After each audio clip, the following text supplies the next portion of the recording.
Alrighty, everybody, welcome again for another class. Thank you so much for joining me today. We are continuing our chakra series. Today, the throat chakra, also known as Vishuddha, is the fifth energy center among the 7 main chakras. It resides at the base of the throat area and governs self-expression, communication, and the ability to speak truthfully. It is most commonly associated with a turquoise or aquamarine blue. Its auric color can also appear as smoky purple or turquoise. The throat chakra symbol consists of a circle with 16 petals, a crescent with a circle inside it, and sometimes it's represented by a circle containing a downward pointing triangle with another circle inscribed within. Some signs of the throat chakra imbalance. You could have sore throats, ear infections, neck and shoulder pain, issues expressing yourself, the constant fear of being out of control, or even poor listening. Making sure to speak your truth, creative expression, hydration, all ways of balancing the throat chakra. However, today we will be starting with our soul shining breath, Kapalbhati. For Kapalbhati, you will inhale normally. As you exhale, when you have 15 to 20% of the oxygen left in your lungs, you will sharply exhale, followed by a passive inhale, and it will sound like this. And you will repeat that 44 times for the first round. We will do 2 rounds today.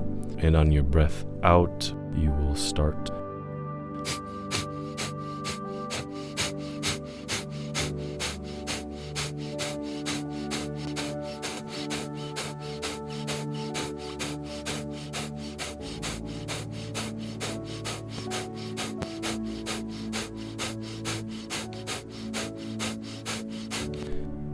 Activating a stomach vacuum if that is part of your practice as well. Otherwise, releasing the breath, taking a normal breath in, getting ready for the next round.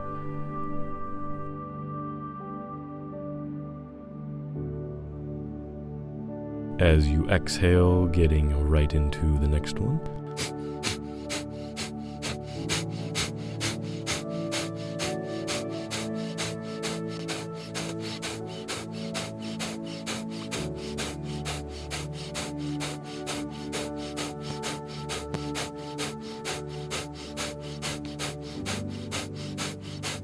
And on your final breath out, fully exhaling, activating that vacuum if it is part of your practice. Otherwise, a breath retention is perfect. Getting the body ready for this practice to open the throat chakra. Taking a moment, and we will get started next with our ear to shoulders. So you will start to crawl out one hand, putting both hands on the ground, leaning right ear towards right shoulder, stretching out the left side of the neck, pushing into the ground through the left palm, moving in any way that feels good for your body, warming up the neck, warming up the throat. Before switching sides, energetic through the palm of the right hand, pushing into the ground, maintaining that connection as you bring left ear towards left shoulder. This can be a very intense stretch, so less is more. Feeling that stretch through the side of your neck.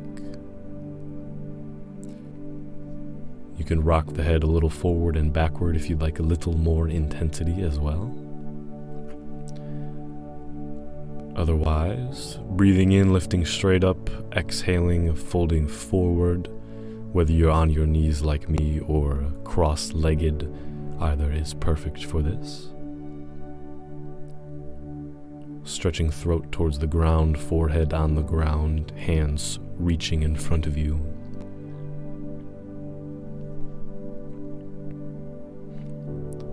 Before coming up for some seated cat-cow pose. Breathing in, arching the back, looking up, bringing the palms towards your hips. Exhaling, sliding palms down your legs as you round the back, looking towards your navel. Flowing back and forth with the breath, inhaling, looking up, slight arch to the back. Exhaling, rounding the upper back. Hands towards knees, looking down. Inhaling, extending up. One more round, and then as you breathe in, interlocking hands behind your back. Exhaling, folding forward. Sukhasana, bowing yoga mudra. Staying here for one more cycle of breath before moving into some seated torso circles. We will sit cross-legged for this next one.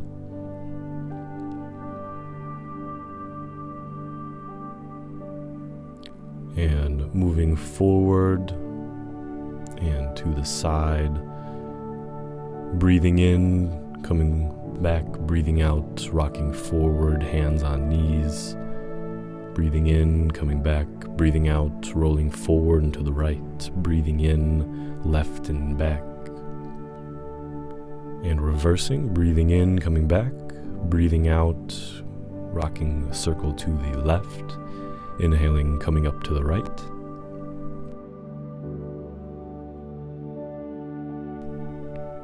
Continuing to move with your breath, flowing through these circles. It's okay if the sits bones come off the ground a little bit.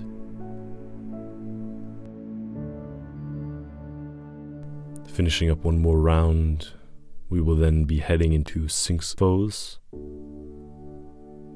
Salamba Bhujangasana. And if you have any lower back discomfort, feel free to extend the legs out wider. More narrow legs mean a more intense stretch for the lower back. Shoulders directly above elbows, arms parallel to each other. Looking forward, not up, not down, but forward. Strong through the glutes. Making sure there's no discomfort in the lower back. For dropping all the way down, arms at your side, palms facing up. Breathing in, lifting arms, then legs up so your hips are pressed into the ground. Maintaining this locust pose, Salabhasana. Feeling that back body activate, opening through the collarbone, through the throat, looking forward.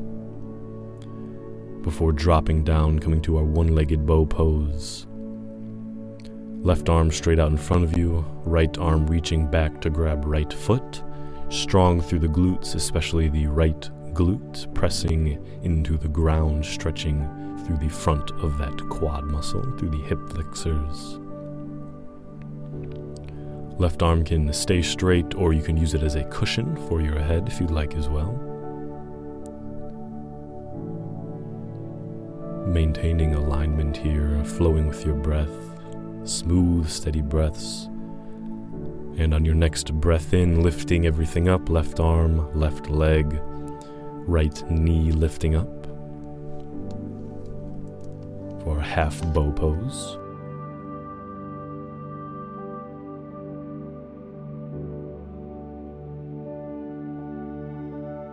One more cycle of breath here before dropping back down, switching sides. Right arm extended in front of you, left arm reaching back for left foot. Again, maintaining strength through the glutes, especially the left side. Making sure your left knee does not splay out too much, keeping it as close to your midline as you can.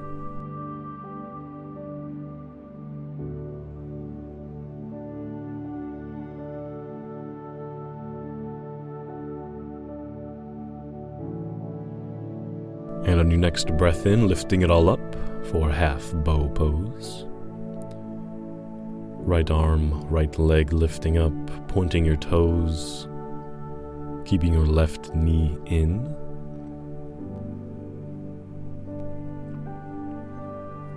Go one more round of breath here, and then we'll be moving into our bridge pose flow, Setubandha Sarvangasana. Coming onto our back. Heels towards your hips. As you inhale, you will lift your arms above your head, simultaneously lifting your hips. Exhaling in reverse, so you inhale, arms up, hips up, inner thighs rotating towards each other, knees over ankles. Continuing to flow, inhaling, lifting it all up. exhaling, dropping back down.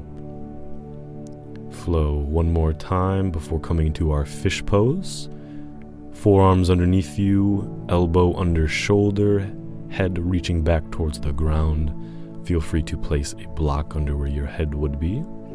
Arching your chest up to the sky, opening through the collarbones, through the throat.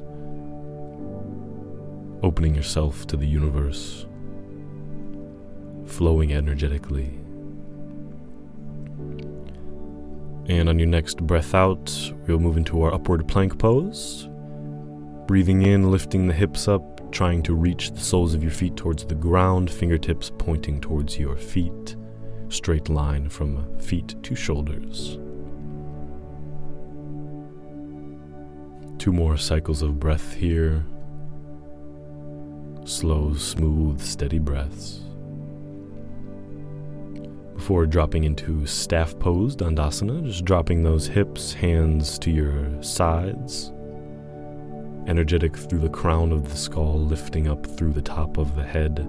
Breathing in, growing taller.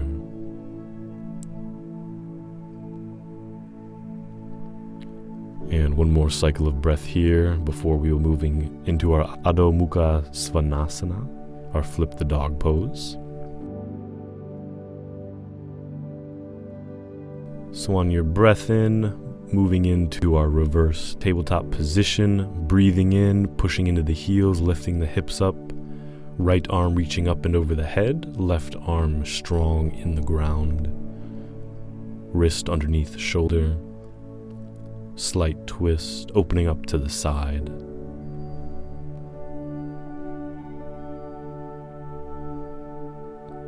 One more round of breath before coming down and switching sides. Right hand behind you, fingers pointing away.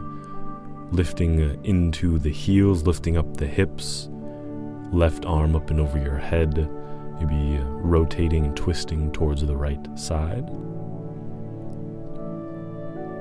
And if it's part of your practice, you can come into a wheel pose from here that is quite advanced. So feel free to leave that out. 1 more cycle of breath before coming to our seated forward bend. Legs straight or with a slight bend to them. Lifting in, arms up. Exhaling, reaching towards the feet. Either grabbing thighs, shins, or feet, whatever is accessible for your body at the moment.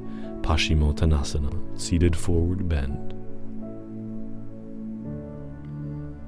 And 1 more round of breath before moving to our bridge pose, Setubandha Sarvangasana. Coming down onto your back, a static bridge pose this time, so lifting your hips up, no pressure in the lower back, palms to the ground or clasped underneath you, whichever is in your practice. Knees over ankles, space between chin and chest, straight line from knees to shoulder. And staying here, if this feels good, or if you'd like to progress a little bit into our shoulder stand pose. Sarvangasana. Lifting hips up, lifting legs up, supporting the lower back with the hands. Feet over hips, hips over shoulders, as far as you can manage, moving in that direction, toes pointed up. Again, very important, no pain in the neck. Relaxed tension, space between chin and chest. And staying here, if you'd like to progress a little bit further, plow pose, halasana, dropping your feet behind your head, knees towards your head, hips over shoulders, arms extending away from you to counterbalance. Feeling this amazing stretch. And if you're still in bridge pose, that is perfect, staying there.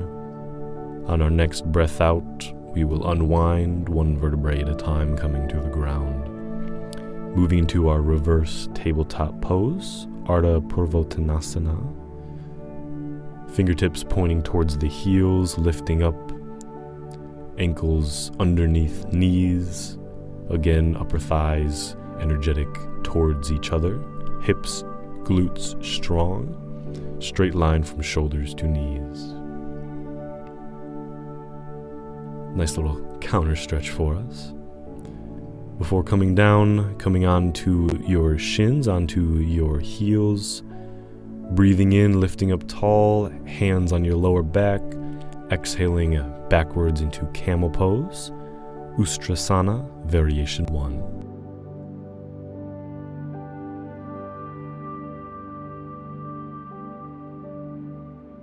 Head back or head up, whichever is most comfortable for you. Going to where your body wants to no further. And in our camel pose, dropping the right hand to right ankle, left arm up. Again, strong through the glutes, maintaining strength there. No pain in the lower back. Feel free to bunch up the mat, double up the mat, or put cushions under the knees.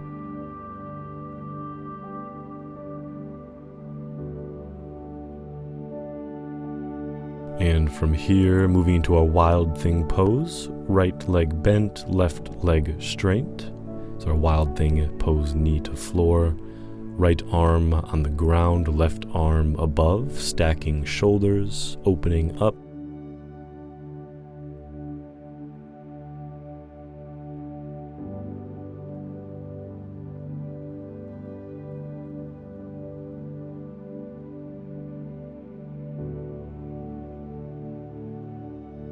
Taking a break on the heels, moving into cat pose, pushing through the hands, arching the back. As you breathe in, come up, hands on the lower back, on the hips.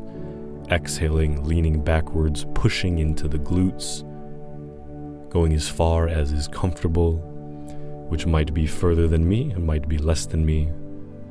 No comparison here. Before dropping left hand to left ankle, lifting right arm up, strong through the glutes.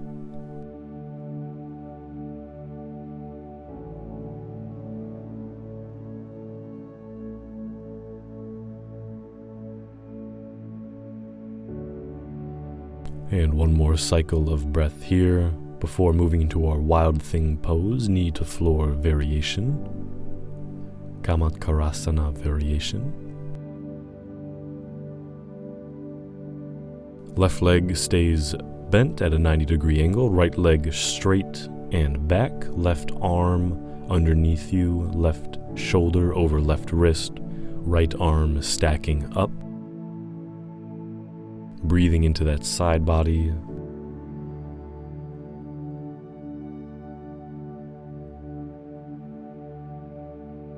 One more cycle of breath before we come into our rabbit pose, Sasangasana. Like a child's pose, except you're grabbing your heels, putting the crown of your head on the mat, and lifting forward, opening the back of the neck, the upper back.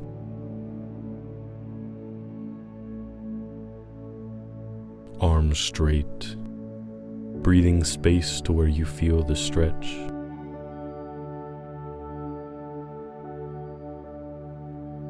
One more round of breath here before coming to our puppy dog pose. Uttana Shishosana. Hips over knees, arms extending in front of you, opening through the back. Moving your forehead towards the ground, maybe your chin on the ground if that feels accessible to you at the moment. Feet flat on the ground, tops of the feet on the ground. Dropping your heart towards the ground. Staying here, or for a little more intensity, bringing hands to prayer behind your head, bending the arms. Stretching a little bit more into the triceps and the back. Intensifying this stretch just a little bit. Making it a good one. Our final pose before Shavasana, final resting pose. And making our way onto our back, taking up space, feet falling out, hands at your side, palms facing up. Thanking yourself for the practice that you've done thus far. Shavasana is the most important part besides the breath, letting your body acclimate to the space you have given it. Take your time, we're only here for another 90 seconds. enjoy this moment, and I will call you back when it's time to finish.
And starting to wiggle fingers and toes, stretching hands above your head. Nice deep stretch pointing the toes as you roll onto one side, coming up, finishing your practice for today. Hope you enjoyed the practice. If you did, make sure to like, comment, and subscribe. There's plenty more where that came from. And I look forward to seeing you on the mat for the next class. Have an amazing and blessed rest of your day. And until next time, namaste.